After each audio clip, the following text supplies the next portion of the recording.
Right, hi everyone. Tonight I want to do this stream basically, to help break down some of the longer streams I've done in the past to help make the information more accessible, because people don't watch all of the streams, so they haven't seen a lot of this. And so I'm going to be talking about the evidence suggesting that people went back to the Cielo Drive crime scene, and that the killers were there actually longer than the Helter Skelter story tells us. And then finally, what evidence actually exists that Charles Manson went back to the crime scene after the Cielo Drive crimes. So and I'll make sure there's chapters in the description if you're only interested in that. But we will be going over the other numerous sound reports and other evidence that the crime scene was tampered with after the murders and that. But say hello to everyone anyway, because this is a live stream. Hi everyone, there's a couple of new people that I haven't seen before, so welcome, new subscribers, and make sure you are subscribed if you watch my videos regularly, and hit the like button if you're watching this as well, because that all helps with the algorithm, and leaving comments also helps if you're watching this on playback. Hi Dawn, Mark, James, Capone as usual, Bean Dip. It was a Gucci girl. That's well, you were here before, weren't you? Yeah, you recently subscribed, haven't you? And that, excellent. Right, because when I've done these streams in the past as well, there was a smaller audience, so there'll be more people to react to it. There'll be more of a discussion going on, because this is the really interesting stuff. Oh, and I've also found another newspaper article that gives a noise report, that gives a little bit more information that I hadn't heard before from the police report. So I'll read that out as well. But I'll get on with it now, just to have started. So we've got something to talk about. But this is what Rudy Weber says in court. This is what he says to the police in his initial statement, basically, Rudolph Weber. He says, because he has to be at work at 6 o'clock in the morning, so it must have been about 1 o'clock, I heard that sound of running water. So I jumped out of bed and grabbed the flashlight and went downstairs under the basement, opened the garage door, thinking that something had gone wrong with the plumbing. Oh, there was nothing wrong with it. I couldn't see any water of any kind. And then I heard voices on the street outside. So I went over, and there were 4 people standing. And yes, of course, you know the exact place. Right, so this is what he says to the police, basically. That at 1 a.m. It was 1 a.m.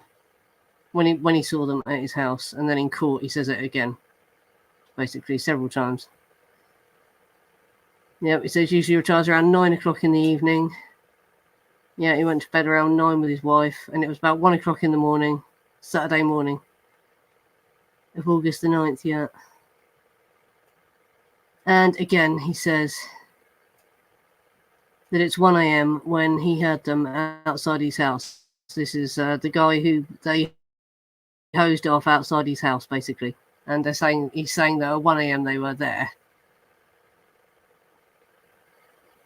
But if you look at the sound reports from the murders, you look at the one on the left here, the Tim Island one, between 1 a.m. and 1:30 a.m. Tim Island, one of 5 counsellors supervising a sleep out for 70 male and female children at the Westlake School for Girls, located at the Polanski residence, between 1 and 1:30. I skipped a line there. The Westlake School for Girls, located at 700 North Ferring Road, which is down the hill and directly south of the Polanski residence. Between 1 and 1:30, Mr. Ireland was awake, alert, and watching the sleeping children. He heard a male voice from what seemed to him a long distance away to the north or northeast shout, "Oh God, no. Stop, stop. Oh God, no, don't." Ireland said that the scream persisted for approximately 10 seconds. The male voice was clear, and he did not notice an accent. The scream so disturbed Ireland that he checked the area of the sleeping children on foot, then went inside the school and informed Mr. Rich Sparks of the occurrence and requested permission to check the area himself in his own personal vehicle. Permission was granted, and Ireland drove southbound on Benedict Canyon Road to Sunset Boulevard, westbound to Beverly Glen, and northbound back to Westlake School. He did not observe anything unusual on his circuitous trip, but did hear numerous dogs barking in the immediate vicinity of the school. Mr. Ireland then checked the other counsellors at the school, but all had been sleeping and were not aware of the incident. Mr. Ireland does not recall hearing any sounds that he believes to be gunshots. The investigating officer's opinion, this is an accurate report of the incident made by a competent person, alert and in full command of his faculties. So, as you can see in that one, he says that he was still hearing sounds between 1 and 1:30, so they were still there, definitely. They were not in this guy's back garden. So straight away, the helter-skelter story starts to fall apart. So they were still at the house. They must have still been at the house, and people were still screaming at the house at 1 a.m. So yeah, it all starts to fall apart. So that's it, yeah. Well, I'm just saying that. I found in 2 books and to Nicholas Schreck, so 3 books. Yeah, basically. But we'll get to that in the end, yeah. Trying to talk about the... oh, you've just become a subscriber, thank you. You love the live chat, excellent. Yeah, so... But obviously the point there is about the sound reports. Contradicting what was said in court and what is said in the helter-skelter story, basically. So that's the first of the sound reports. Let's see what the other one says. Oh yes, and this one, when I read the newspaper article, becomes relevant. Between 12:30 and 1 a.m., Mr. and Mrs. Seymour Cott, temporary residents at 10170 Cielo Drive, a house located approximately 100 yards north of the Polanski House. The Cotts entertained guests at their house until approximately 2400 hours, midnight, and the guests departed and the Cotts retired. Between 12:30 and 1 a.m., Mrs. Cott, while in her bedroom located at the northeast corner of the house, heard what she described as 4 shots fired in close sequence, in her opinion. The shots originated east of her home. No action was taken regarding the shots at this time. At 7:30 hours on the 8/9/69, Mr. Cott stepped out of his house and observed the phone line draped over the fence and the Polanski gate. He also noted that the outside lights were on. So these are really close neighbours, obviously. And they heard gunshots between 12:30 and 1 a.m. So yeah, this Tim Island guy didn't hear the gunshots, but maybe that's because he was so far away. But they didn't hear the words being screamed either. Apparently, yeah, they just heard the gunshots. So yeah, these are people close to the house, hearing stuff going on. So yeah, it seems unlikely they had already left and were far, down the road, hosing themselves up at 1 a.m. with all these noises. So yeah, was it parent? Because I've also wondered if it was Sharon, Jay screaming because they got Sharon, perhaps. I don't know.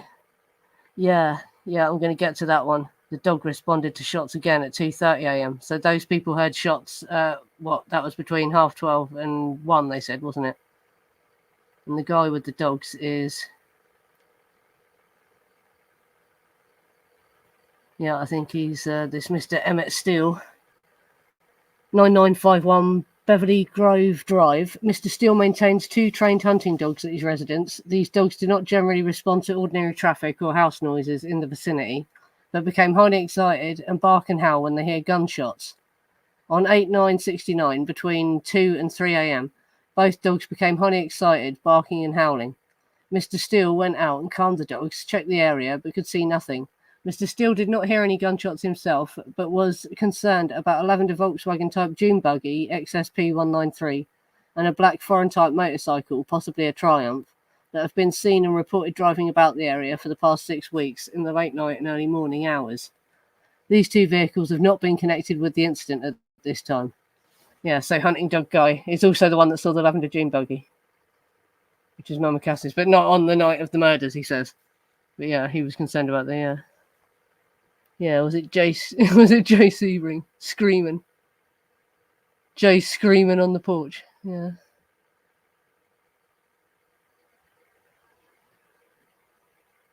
Mr. Cook claimed in one interview that the shots occurred no earlier than 2-3 a.m.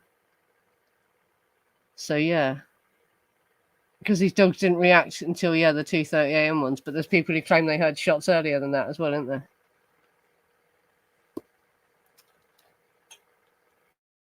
And what other noise reports have we got here? Oh yeah, Mr. Burlington was stopped in front of 2175 Summit Ridge Drive. He was parked facing northbound with the driver's window down and heard what he believed to be 3 shots. They sounded as if they came from some distance to the west. The sequence was 1 shot, a 2-3 second pause, another shot, a 4-5 second pause, and a final shot.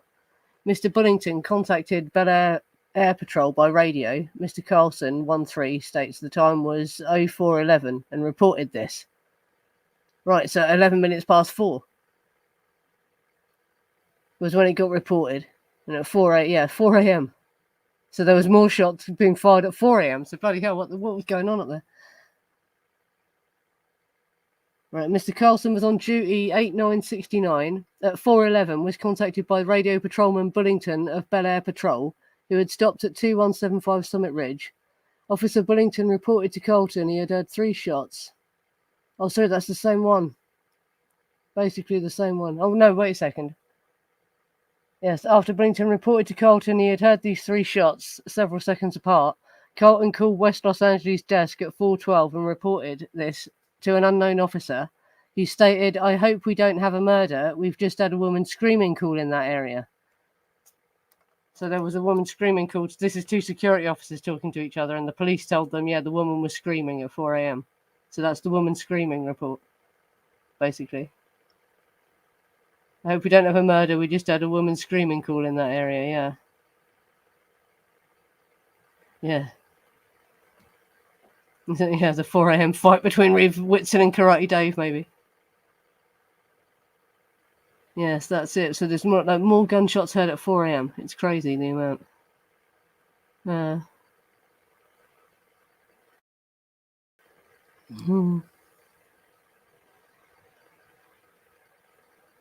Yeah, that's it. Well, and there's that Jimmy Webb's book, isn't there, where he claims that she did admit that she went up there and saw bodies outside on the grass.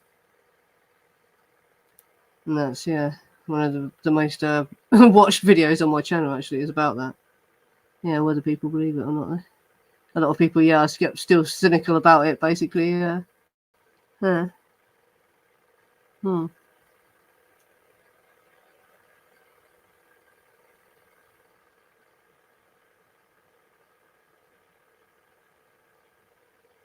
Garrettson also claimed the dogs in the guest house got all excited 2 or 3 hours after parent left. I hadn't heard that.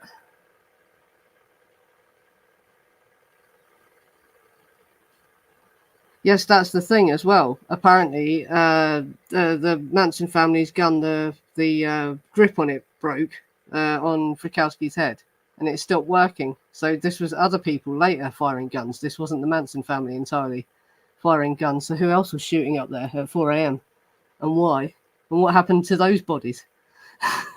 Or whatever, or did people walk away wounded, or was anyone even wounded? What the hell happened? Because, yeah, this is at 4 a.m. This is not. So when the woman was screaming, they're also reporting 3 shots as well. So what the hell is going on?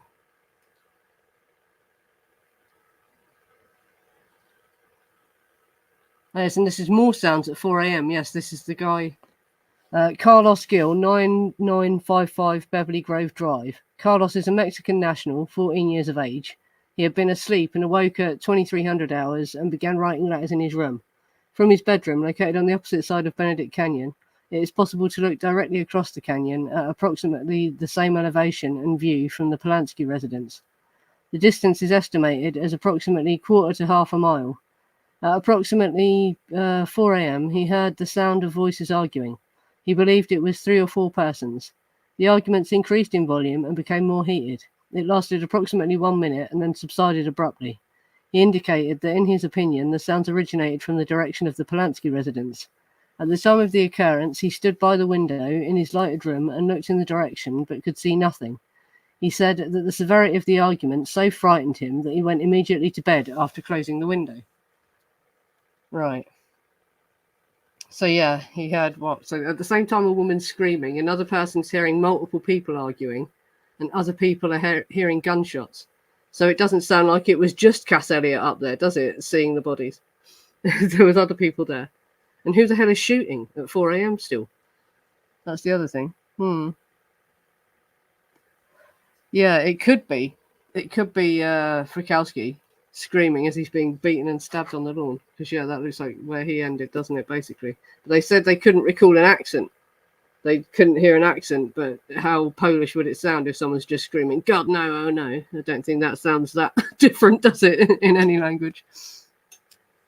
Yeah, that's it. They say no accent, so it's probably not Frykowski, yeah. But how Polish does it sound if you're only saying, oh, God, no. Please, no. That's it. Yeah, that's it. Yeah, do you have an accent when you're screaming for your life, or is it just like, yeah? But yeah, that could be Frykowski, couldn't it? The person at 1 a.m. But still, like, we're told in court, and the Helter Skelter narrative is they weren't even there at 1 a.m. They had already left, and they were hosing themselves off. But yeah, apparently there's still noise being heard. A lot around 1 a.m. and then a lot around 4 a.m. and some in between. It's crazy. You're actually used to scream in Spence. Yeah, that's a point. If he was, wouldn't he scream in Polish as well? If he was screaming his last words, would it be in Polish as well? So that would be no good if your attacker didn't speak Polish, did it? So maybe he would be screaming in English if it was Frykowski. Yeah. Yeah, that's it. How could you tell if they had an accent? Yeah, they're screaming from miles away. Yeah. Yeah, it wasn't arguing. It was visitors discovering the bodies. Yeah, he just said from the tone of it, it sounded like they were arguing, basically. And yeah, I wanted to show these pictures again, just to give you an impression of the amount of Jay Sebring's blood that was outside. If they will ever load yet. Things are loading really slowly tonight for some reason. There we go. We'll show you a bigger picture of Jay's blood as well. That's rotated at a weird angle as well. But that's just to give you an idea of where this actually was. Like, Jay's blood is on the porch. Sharon's blood is just by that little bush at the end of the path away from the house, so she's not very far away from the porch when she's bleeding there, unfortunately. That's the clearest picture of the amount of Jay's blood that was on the porch outside. And yeah, this is why people say it looks like the body was moved, or Jay actually died outside on the porch, not in the living room, like we're told, and was moved back into the house when people staged the crime scene later. Yeah. Huh. Well, that's it. If some of them are washing off at 1 a.m., the two teams of killers theory does fit. Yeah, if that's it. Yeah, so there were still people left at their house. And in the Manson file, Nicholas Schreck basically says that he spoke to people. That's the only source he can tell us, is it's people that saw the killers during the night. That they left and they went back later. They left people tied up. They didn't kill everyone at once. They went back and killed people later. And so that might explain all these weird noises. But yeah, it's hard. People coming back to get the trunks as well, and there's the mysterious loft porno as well, isn't there, that everyone was probably trying to find. Yeah. Oh god, yeah. Yeah, not a good stream to be watching if you're trying to eat. Yeah. Yeah. Yeah, that's it. No one admits that they went up there, but apparently, John Phillips was seen up there, and Mama Cass claimed to have been up there. And Charles Manson, as we'll get to in a minute, did claim to have gone back there.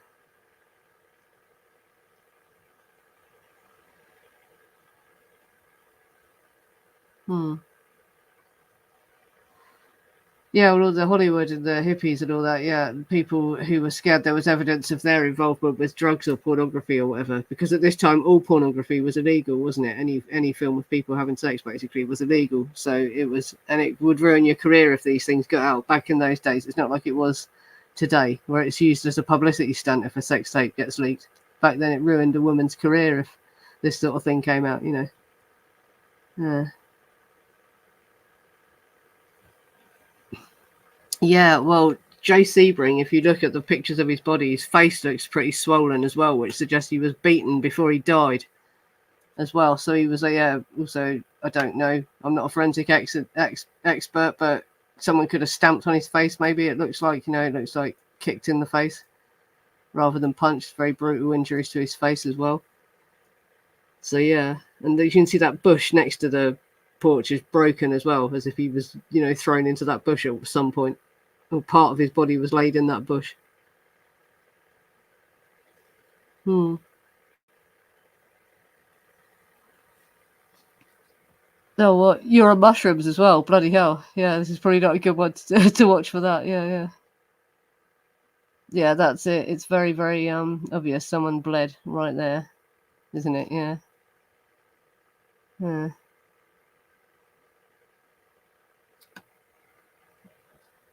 So yeah, keeping Fricko and Gabby alive fits the same MO as Hinman too. It does, doesn't it? Yes, because he was kept alive for a long time.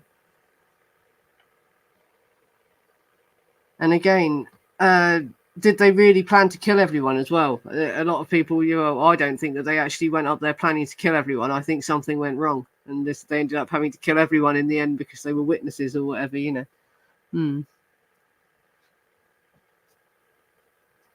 That's it. Well, there's loads of people who theorise about there being a party, wasn't there? And there's this. When I read out the newspaper article in a minute, you'll see. And those people do talk about there was a party next door. There was a party close to the house as well on the same night. So noise from that party might have covered noise from what was happening at Cielo Drive until that finished at midnight. That party finished at midnight, apparently, didn't it? Yeah.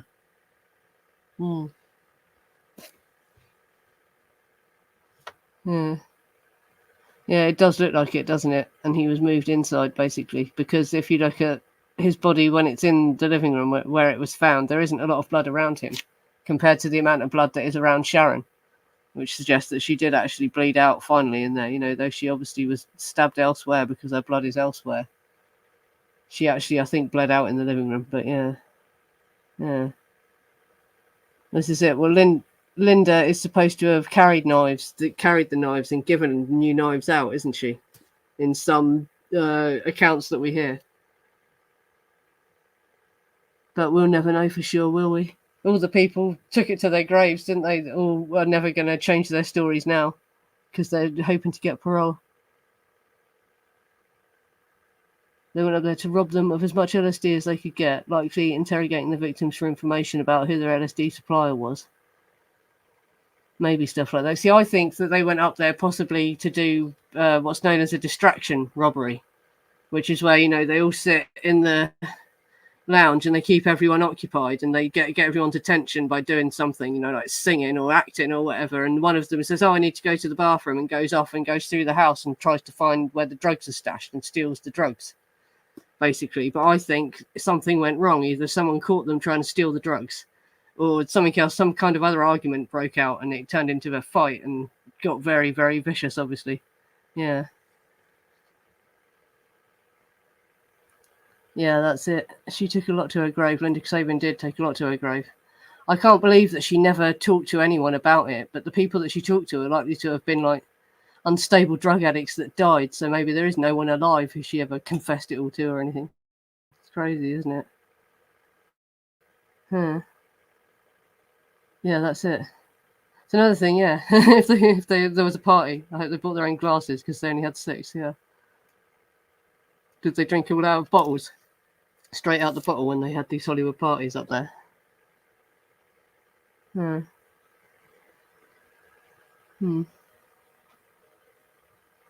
Exactly right about Linda. The girls were just outside as crowd control. You don't send a team to hit that is mostly lightly armed females. Yeah, this is the thing.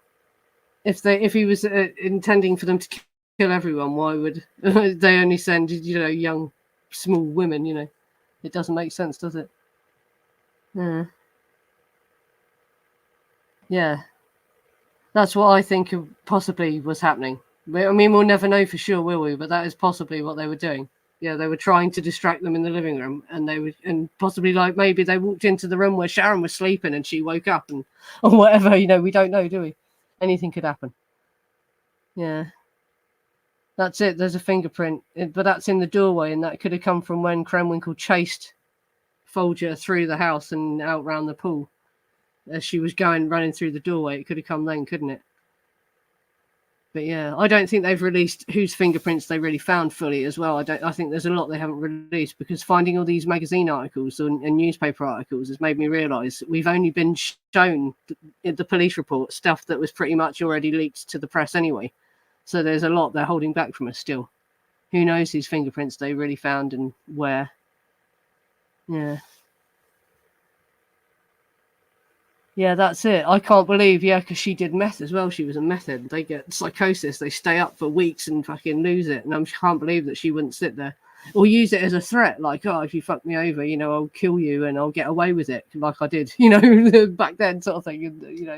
I can't believe she never, ever said anything about it to anyone.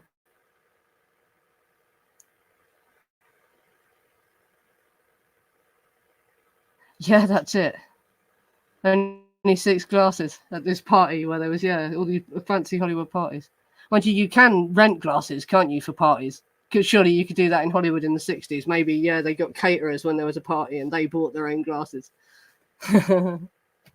Yeah.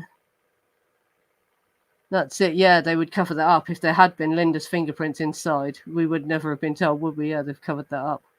If it was. Or a Manson fingerprint. But when I get to reading out what he said, he was actually careful about fingerprints. Yeah.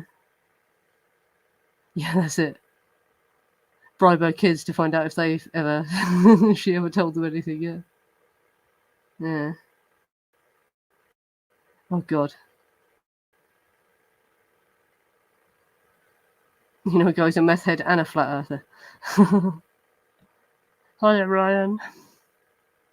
Good evening. Let's see, I'll read this newspaper article out because this is interesting, because this is one that I haven't sort of heard before, and this is another house that's obviously really close. Right. Tate neighbour heard shots, screams in murder house about 2 a.m.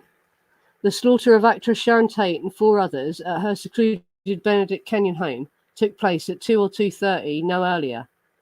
A neighbour who heard the shots and the screams of one of the victims said Tuesday in an exclusive interview.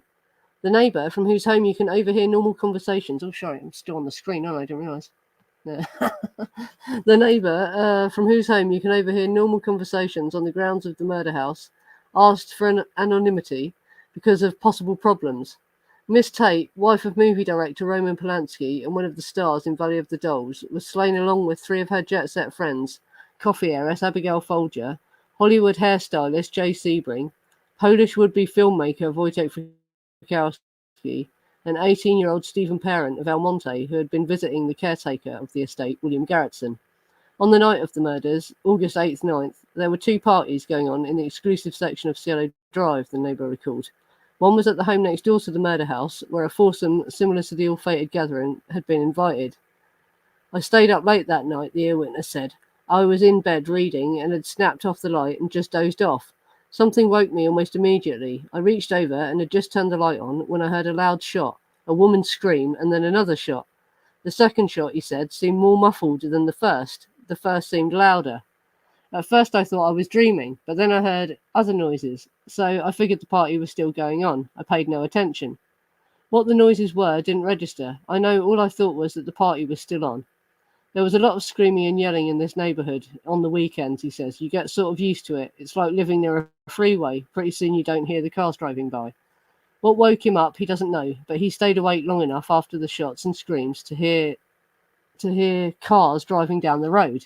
Where they were coming from, I don't know, he said. There was a lot of traffic that night, like every weeknight. The next morning, the screaming and of the maid at the murder scene brought the previous night's sounds into perspective. If I had looked out the window, he said, I could have seen the murderers cutting the phone wires. The telephone wires leading to the home had been cut at the pole just outside the electronic gates of the estate. Police have said the wires could have been cut either before or after the murders. Ever since the Polish-born film director moved into that home, maybe since 7 or 8 months ago, the neighbour said, there was a lot of traffic, both on foot and in cars, going to the house. There was also a lot of liquor delivered and a lot of air freight and scripts from the studios too. Reason I know, he said, is that they'd always stop at our place. So that, yeah, just had some interesting snippets there. So he hears guns and screaming at 2 a.m. And he obviously lives very close because he says from his window he could have seen, so he could see the wire from his window. So you could have seen them up there cutting it.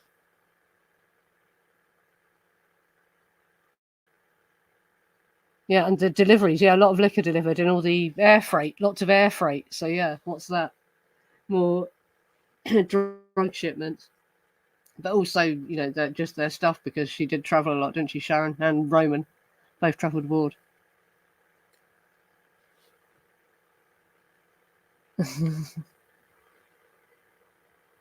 You could hear dogs barking, so you Sharon must be partying. He could hear them, should I say.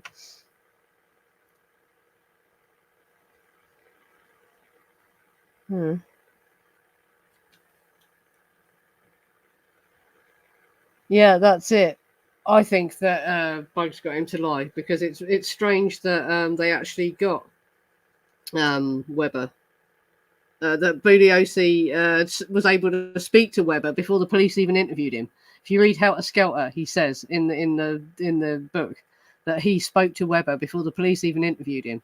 And if you read his full interview, you can hear him talk. He talks about talking to Bugliosi before he was even interviewed by the police. So yeah, Bugliosi could have told him exactly what to say and shown him the registration number because he said he makes the excuse that his wife wrote down the registration number. But Bugliosi could have given him the registration number as well.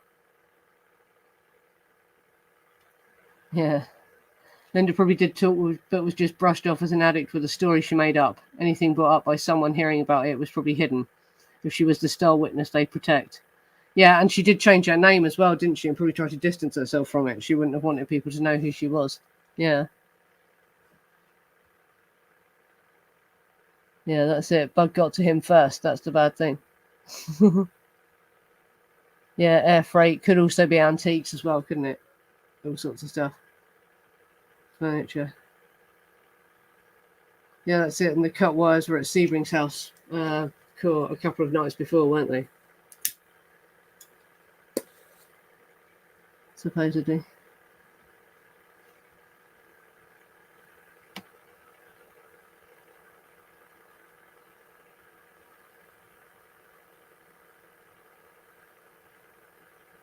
So just looking at the chat a sec for what I was reading here.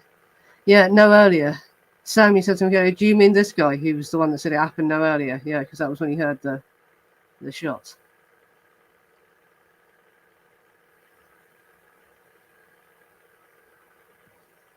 Yeah, so they mix cocaine into champagne. You've had interviews with drug lords who say that. I've seen stuff about Marilyn Monroe that says she learned from an actor, a male actor, to empty the capsules into champagne of sleeping pills to get a faster effect off them as well. So they used to do that. They used to drop the contents of the pills into champagne as well. Coke everywhere, yeah, bowls of Coke at parties, and apparently actors demanded it in their rider, and bands in the 80s as well, apparently. All the big fucking hair metal bands were demanding cocaine, weren't they? It's mad.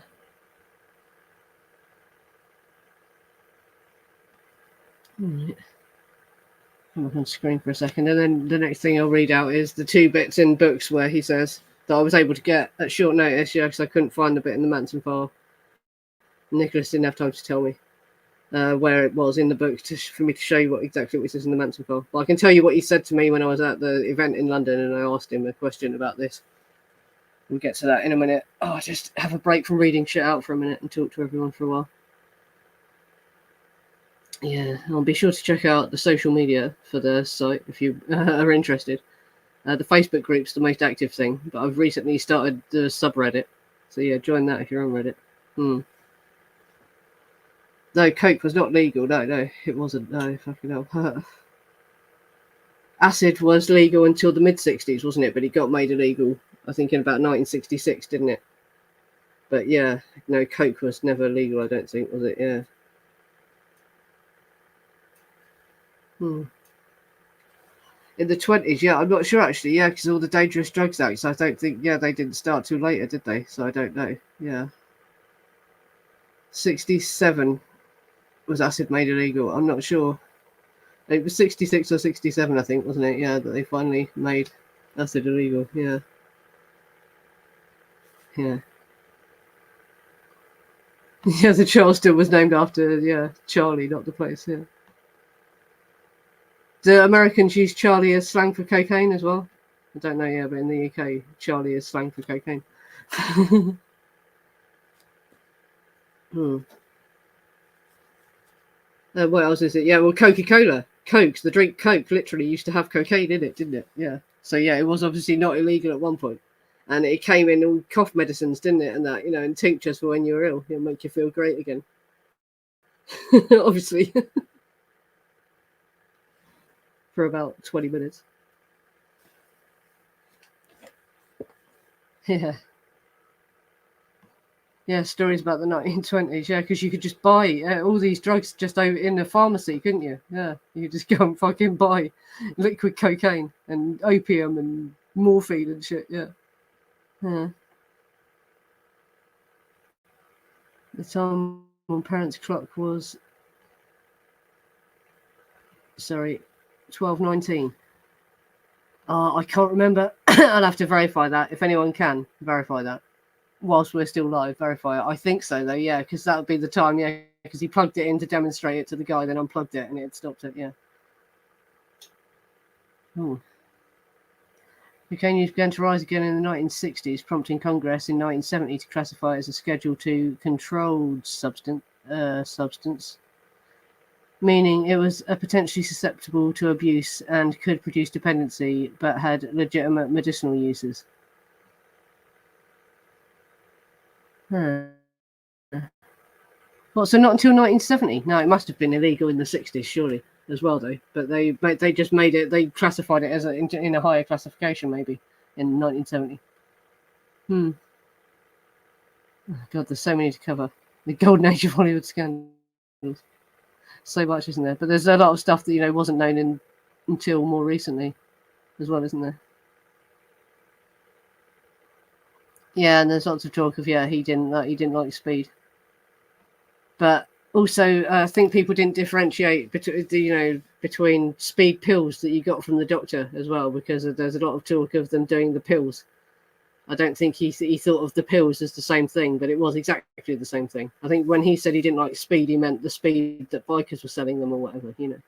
But I think they still took all the speed pills like everyone did in the 60s. Yeah. Yeah, and they still use a form of cocaine for dental surgery, don't they? Novocaine is some form of cocaine, isn't it? Yeah. 1219. Just looked at the photo. Yes, it was 1219. Yeah. Exhibit 198U. Yeah, Coca-Cola stopped headaches and gave you energy. Yeah. He banned crank, but not messaging. Yeah.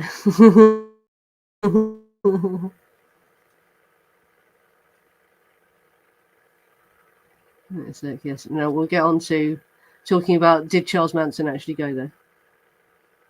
Basically. Right. This is from the family, the story of Charles Manson's June Buggy Attack Battalion by Ed Sanders, published in 1971. Manson stated one time that he had gone to the Polanski residence after the murders. I went back to see what my children did, he is alleged to have said. Later, Manson denied that he had gone to the house. Whether he did or not, the crime scene was disturbed by someone during the night before the police arrived. So that's the earliest mention of him going back. This is 1971. Right, and then you have this longer passage here in Manson in his own words by Newell Emmons from 1986. Knowing Sadie and Tex and their flair for dramatic exaggeration, I doubted the slayings went down as they had described. Most importantly, did they leave a trail that would lead to the ranch? Concern for clues compelled me to get into the Ford and head for Bel Air. I took another member of our circle with me. Returning to the scene of any crime is risky business, so instead of turning up Cielo Drive, we drove past and looked up the hill to see if there was any activity that might indicate the police had arrived. Everything was quiet. Still not wanting to be too obvious, we parked the car a short distance away and walked to the premises. We entered the grounds by climbing over the fence, as the kids had done. As Sadie and Tex had said, the first victim's car was off the driveway a short distance from the gate. Going by Tex's description of how he had approached the car and how he had pushed it, I carefully wiped the car clean of possible fingerprints without disturbing the body of the boy who lay dead inside. Approaching a house where you know there are dead bodies is a spine-chilling effect, and I think if I'd been alone I might have forgotten about continuing any further. My partner probably felt the same way, but neither of us spoke, and we did go on to see the whole gory mess. Tex and Sadie's description had been accurate. What I was seeing was not a scene from a movie or some horrible acid fantasy, but real people who would never see the morning sun. I'd had thoughts of creating a scene more in keeping with a black against white retaliation, but in looking around, I lost the heart to carry out my plans. The two of us took towels and wiped every place fingerprints could have been left.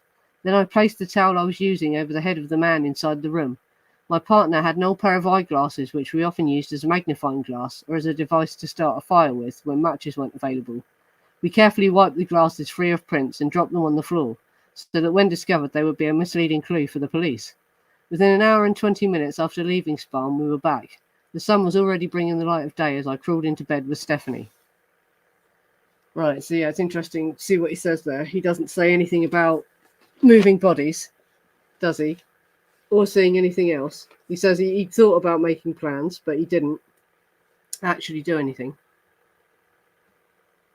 He just threw the towel that he'd used to wipe off fingerprints onto Jay Sebring, basically, is all he says he did. And he doesn't talk about seeing anyone else. And he doesn't name who he took with him. Crucially, he would not name him to anyone.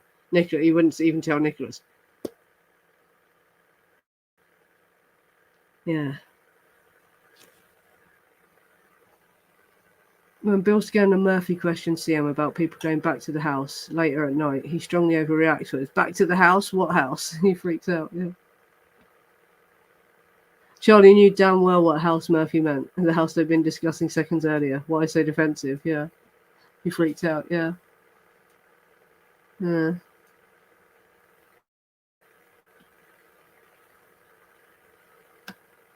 So yeah, that's basically the two places where it says, and he explains the eyeglasses as well. He said he put the eyeglasses there to be a confusing clue to the police, basically.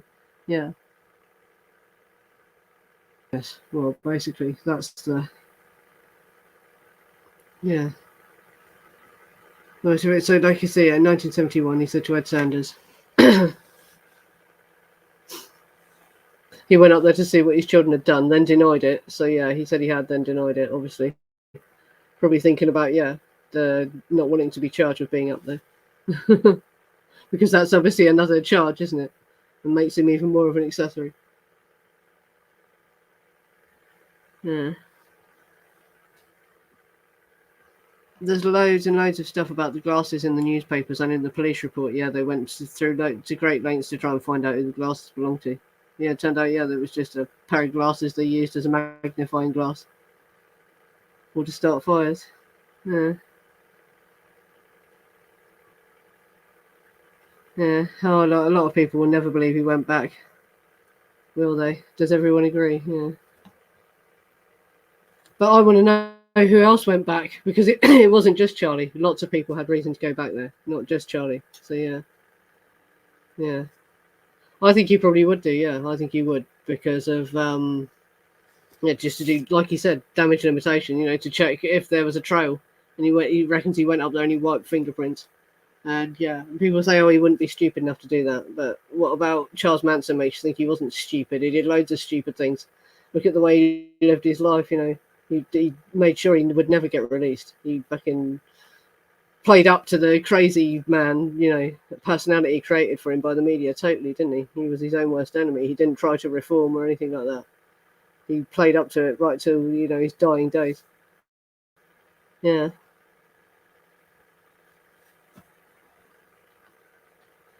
So who was it who opened the Cielo back door, as seen in the LAPD photos? Winifred, when she ran outside. The early morning cleanup crew, not wishing to track blood around. The police themselves.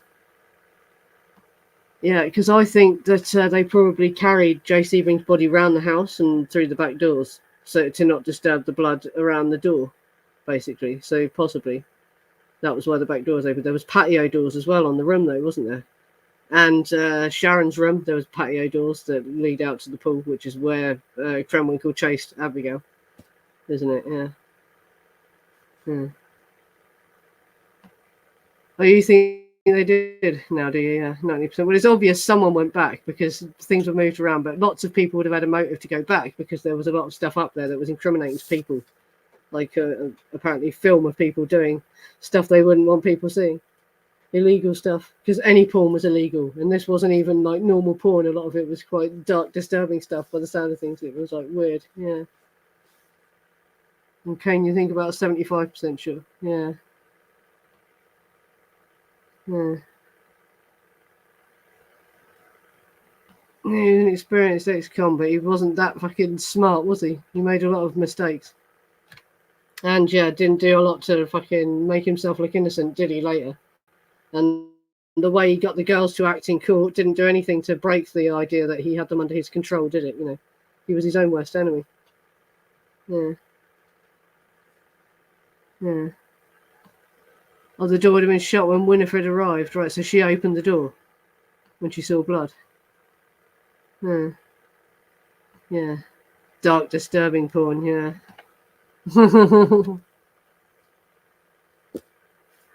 Right, yeah, well, I think that's everything I wanted to read out anyway. Yeah. So it was either Winifred, because didn't Winifred just run away when she saw blood on the door? Was there enough blood on the door to make her want to? Run off screaming, yeah, she must have entered the house and saw more blood to realise that there was something really badly wrong. Enough to run away screaming. Yeah, and that's it. And how did Reeve Whitson know about this as well? So he must have been one of the people that went up there doing cleanup. Probably, yeah.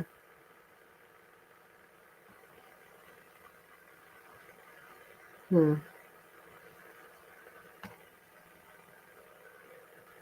No, well, Ed Sanders said it originally, didn't he? So yeah, it's been ever since Ed Sanders. So since 1971, since just after the frigging trial, essentially, yeah, there's been talk of Manson going back there. And he denied it, but then later admitted it again, basically, didn't he? Yeah. Yeah.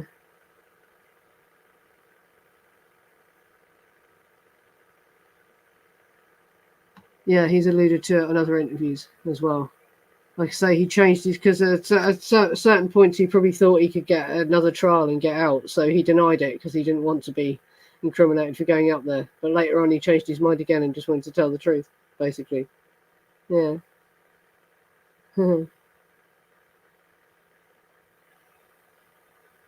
Yeah, but basically, yeah, he's there's just always been a rumor, hasn't there, that Charlie went up there. And who did he take? Who knows? People speculate it would have been another man, but it could have been one of the girls. Squeaky claimed that she was sleeping at George Spahn's house the night that all this happened, apparently, so she wasn't aware of anything, like when anyone came and left. So she doesn't know if Charlie went out. People actually asked her, yeah. So she said she doesn't know because she was sleeping in the house, so she doesn't know who was coming and going in the night. She doesn't know if Charlie went out. And in that Neil Lemon book, Charlie says he crawled back into bed with Stephanie. So wherever Stephanie was sleeping, basically, yeah. Yeah, you think it was Clem? Clem, yeah, it could be. And he took Bruce with him to Gary Hinman, didn't he? But isn't there some reason, was Bruce away somewhere? There's some reason why it can't have been Bruce. But he took Bruce with him to Gary Hinman, didn't he? And Bruce on Shorty Show. Yeah. So who knows? So I've wondered if it was Bruce. But yeah, Clem, it could have been Clem, couldn't it, as well? Fucking hell. Because he does have the shell-shocked look of someone that's seen too much, doesn't he? Yeah. Yeah.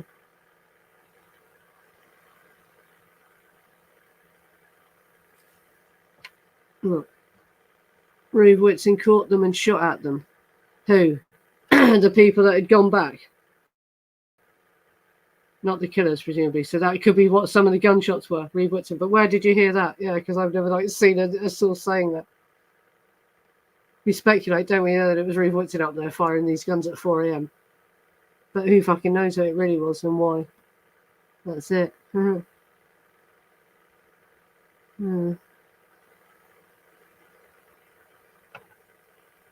Sorry. John Michael Jones said that CM told him the Back to the House cleanup crew consisted of Charlie, Linda, Tex, Patty, and one other person. CM wouldn't mention, possibly TJ or Bruce. I've heard TJ, it can't have been. TJ wasn't around at the time. He was in another area, apparently. But, yeah, I always wondered why wouldn't he just take Tex back with him? Why wouldn't he just make Tex go back with him? But, yeah, that's a lot of people, isn't it? To fucking take back. Because he, in the New Lemons books, he claims it was just one person he took with him.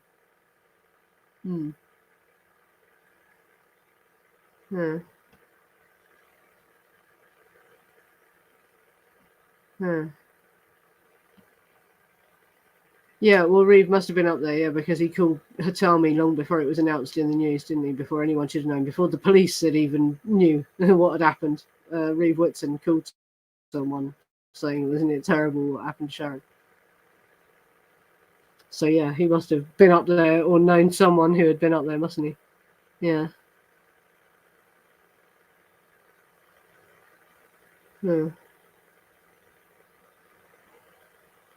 This is Joan Huntington. There is a story circulating that he went and possibly Bruce or Clem went back to the murders and rearranged the scene. That was from December of 71. Joan Huntington said that, yeah, there was a rumour. Yeah, I think, yeah, Clem, I had never thought of Clem, but it could have been Clem, couldn't it? I thought Bruce.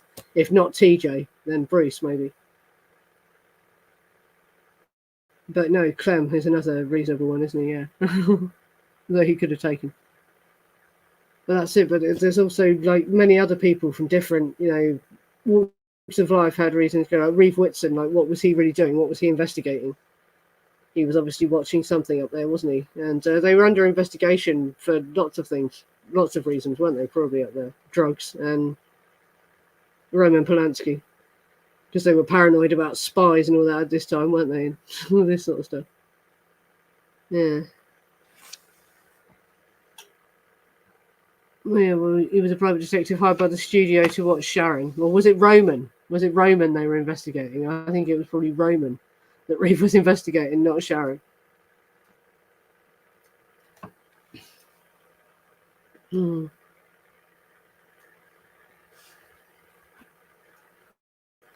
Excuse me.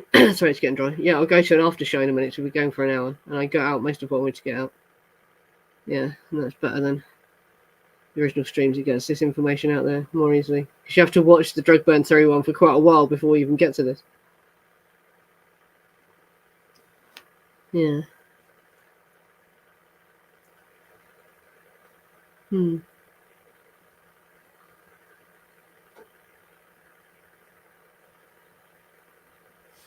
Yeah, this is an unusual case, though, isn't it? This is a fucking not like normal cases, is it? And yeah, there are lots of examples where the killer has gone back to the crime scene, hasn't there? Because there's the ones where the killer's been interviewed by the news right outside where they killed someone and shit like that, isn't there? It does happen. They can't help but revisit the crime scene apparently sometimes. But I don't think this wasn't for that reason. This wasn't just because they were weird or they wanted attention, was it? This was to try and minimise evidence that could have led back to Spahn Ranch, basically, wasn't it? And him, because he knew. Yeah, that's it. Why didn't he stop it? That's it. Well, fucking. There was more people could have stopped it. Well, it's implied as well. It's been implied that they were being investigated by the FBI. So why didn't the FBI stop it? If the FBI were watching the house, why didn't they do anything to stop it? That might be another reason that they're covering up shit about this case, because the house was under observation for the narcotics as Sharon Tate was being killed and no one did anything to stop it. Who knows? The evidence is mounting up. Justice can't be denied. Yeah. We just got to keep getting out there and not let Bugliosi's version of events become history, like what people think happened. Or Once Upon a Time in Hollywood and shit like that. Let's hope people don't think that's what really happened. Yeah, that's it. Both Cielo and Waverley houses were under FBI surveillance. It's crazy. And and probably Jay Sebring as well, because of who Jay Sebring was associating with. You know, a lot of these people were probably being investigated. Yeah.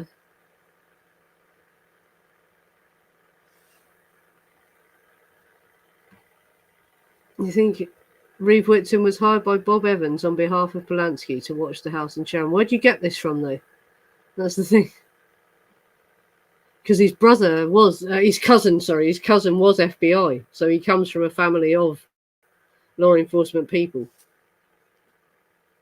So he could have been just working for anyone. We don't know who, you know. Yeah, that's it. How are they creepy crawling? Because they complained in letters. If you read about the LaBiancas, they complained in letters that people would get breaking into their house while they were out and moving stuff around and letting their dogs out or in or shit like that, you know. So yeah, if these houses were under surveillance, they really dropped the ball, didn't they? Letting these people get murdered. And if you read the LaBianca police report as well, there's so many, that area was not a safe area. They give you the impression that they lived in a lovely area, but no, there was loads of dicey people living in the area where the LaBiancas were. And I've done several streams about the LaBiancas. And yeah, I've put the playlist on the front page of the channel now, so it's easy to find the playlist. The one that is just called Charles Manson. It's like the full sequence of events in the case. And I've done a playlist now just for the streams about Cielo Drive, for the people that are interested in Cielo Drive. But yeah, you'll find the LaBianca videos in the Charles Manson playlist. Looks like, yeah, the playlists are getting a bit more traffic now as well. People are using the playlist, so yeah, be sure to check them out. Yeah, right, this has been going over an hour now, so I'm going to end this, and I'll have a break for 5 minutes, and then I'll come back and do an after show, if you want, everyone, yeah? Okay. Right. So, yeah, thanks for coming, everyone. 64 people, that's a large audience for me. Yeah, excellent. And like I say, just keep watching for the notification. I'll be back in about 5 minutes, so go live again and do an after show. Right. Oh, and I always set the shows to private when I finish them until I can edit them. Because people get confused about why the shows got set to private. But yeah, I always do that. Oh yes, and hit the like button and subscribe if you haven't subscribed already. Excellent. Yes. Thanks for coming. And I'll see you in 5 for the after show, if you're staying.